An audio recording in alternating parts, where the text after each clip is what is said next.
दोस्तों, श्वास के ऊपर नियंत्रण बढ़ने से हमारा माइंड के ऊपर कंट्रोल बढ़ता है। जितना अच्छा हम अपनी श्वास को चलाएंगे उतना अच्छा हमारे माइंड के ऊपर और शरीर के ऊपर नियंत्रण हमारा रहेगा। यौगिक कल्चर के अंदर बहुत सारी ऐसी यौगिक क्रियाएं बताई गई हैं जिनका उपयोग करके आप आसानी से अपने मन को, अपनी प्राणिक ऊर्जा को नियंत्रित कर सकते हो। आज का हमारा विषय है नाड़ी शोधन प्राणायाम या अनुलोम विलोम प्राणायाम। अब ये दोनों अलग अलग कैसे हैं, क्या डिफरेंस है इनके अंदर, या दोनों एक ही हैं, पूरा कन्फ्यूजन क्लियर करूँगा और नाड़ी शोधन या अनुलोम विलोम प्राणायाम को करने की सही विधि भी मैं आपको बताऊंगा। तो आज का हमारा वीडियो का विषय यही है। नमस्कार, प्रणाम, मैं योगाचार्य पर आप सभी का स्वागत करता हूं आज के इस वीडियो में। तो चलिए दोस्तों, शुरू करते हैं आज के इस प्राणायाम को। अनुलोम विलोम प्राणायाम एक ऐसा प्राणायाम है जो इंटेलेक्चुअली और फिजिकली आपकी बॉडी को पूरा इफेक्ट करता है। जितना अच्छी प्रकार से, जितना समय देके इस अभ्यास को आप करोगे उतना अधिक आपकी बॉडी को इसका बेनिफिट भी मिलेगा। अनुलोम विलोम प्राणायाम सबसे पहले तो सुबह के वक्त आपको करना चाहिए। दूसरा, इस अभ्यास को करने का एक नियम है कि आपका पेट खाली हो, सूर्योदय से पूर्व अगर इस अभ्यास को करेंगे तो ज़्यादा बेनिफिशियल है। दूसरा, शाम के समय भी इस अभ्यास को किया जा सकता है। अनुलोम विलोम प्राणायाम अगर आप सुबह के वक्त करते हो तो ये आपको पूरे दिन के लिए एनर्जी प्रोवाइड करवाता है और पूरे दिन आपको एक्टिव रखता है, मेटाबॉलिक रेट को हाई रखता है। दूसरा, इसी प्राणायाम को अगर आप शाम के समय करते हो तो आपको नींद अच्छी आएगी। अगर आप मेडिटेशन प्रैक्टिस करते हो तो उसमें आपको हेल्प मिलेगी और साथ ही अगले दिन के लिए आपके शरीर को ऊर्जा प्रदान करेगा ये। तो चलिए सीखते हैं इस प्राणायाम को किस प्रकार से किया जाता है। दोस्तों, अनुलोम विलोम प्राणायाम करने के लिए सबसे अच्छा तरीका तो है कि आप ज़मीन के ऊपर बैठ के इस अभ्यास को करें। अगर आप नीचे नहीं बैठ सकते, आपके शरीर की स्थिति इस प्रकार की है, तो आप किसी भी चेयर के ऊपर या किसी भी ऊपर स्थान के ऊपर बैठ सकते हैं जहाँ पैर खोल के बैठ जाएँ।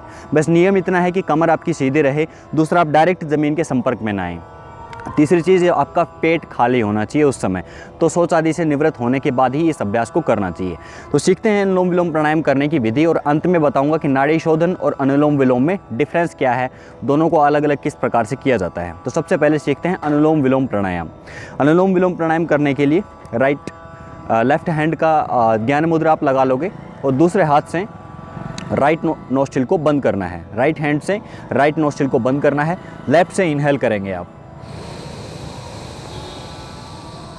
पूरा इनहेलेशन करने के बाद में बची हुई 2 उंगलियों से लेफ्ट नोस्ट्रिल को क्लोज किया और राइट साइड से श्वास को रिलीज कर दिया।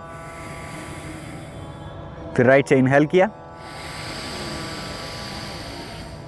लेफ्ट से एक्सहेल कर दिया।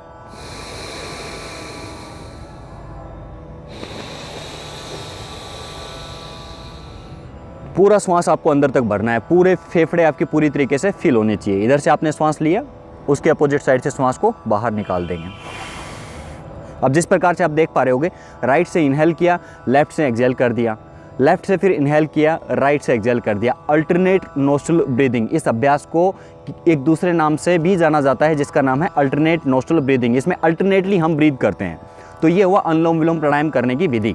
इसमें विशेष जागरूकता और सजगता की बात यह है कि जब भी आप श्वास लेते हो तो श्वास के साथ अपने मन को जोड़ने की कोशिश करें। इसके बेनिफिट्स आपको मल्टीप्लाई होकर मिलेंगे। दूसरी चीज़, जब आप श्वास लेते हो तो श्वास के ऊपर नियंत्रण होना बहुत ज़रूरी है। श्वास लिया और श्वास छोड़ा, श्वास लेने में और छोड़ने में जितना समय लगता है उसको काउंट कीजिए। जैसे आपने अगर 2 से 3 सेकंड में श्वास लिया है तो कम से कम 2.5 से 3 सेकंड में आप श्वास को बाहर छोड़िए। जितने समय में श्वास लिया उससे अधिक समय आपको श्वास छोड़ने में लगना चाहिए। इसी प्रकार से अल्टरनेटली नोस्ट्रल ब्रीदिंग होती है।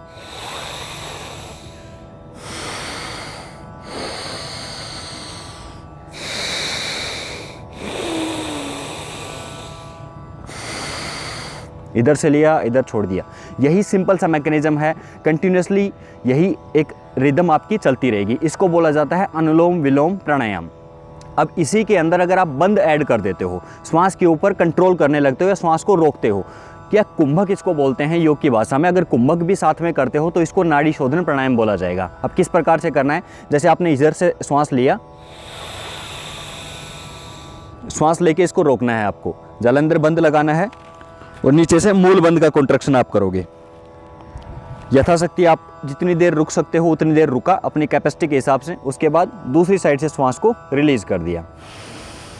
फिर पुनः इसी साइड से श्वास लिया, फिर से बंद लगाए और उसके अपोजिट साइड से श्वास को बाहर रिलीज कर दिया। बहुत ही सिंपल प्रक्रिया है अनुलोम विलोम की भी और नाड़ी शोधन प्राणायाम की भी।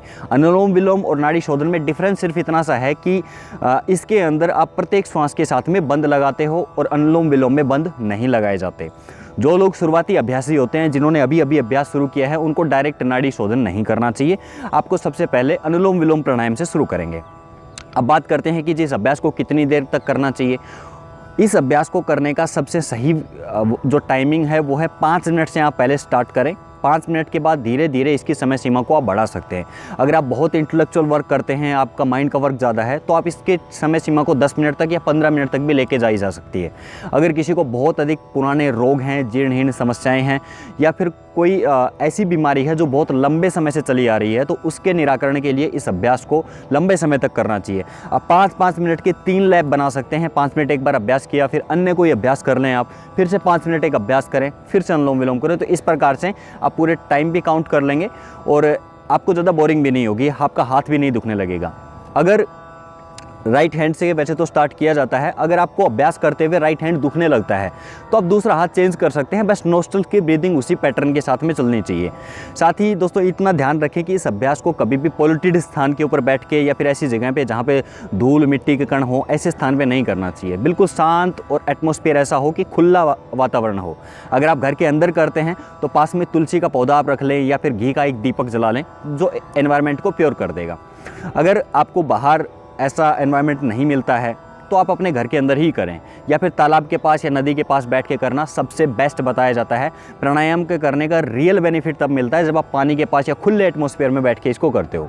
और श्वास लेते हुए ध्यान रखें कि चेस्ट का फैलाव अधिक से अधिक होना चाहिए और पूरी तरीके से आप श्वास को बाहर निकालें। अक्सर लोग प्राणायाम जब करते हैं तो श्वासें बहुत छोटी लेते हैं, तो प्राणायाम की जो श्वास की लेंथ है वो काफ़ी सही होनी चाहिए आपकी। जैसे जैसे आप प्राणायाम करते जाएंगे आप पाएंगे कि आपकी लंग्स की कैपेसिटी इंप्रूव होने लगी है, आपकी जो श्वास लेने की प्रणाली है उसमें सुधार होने लगा है, और श्वास से संबंधित जो रोग हैं उनमें बहुत जल्दी ये प्राणायाम रिजल्ट दिखाता है।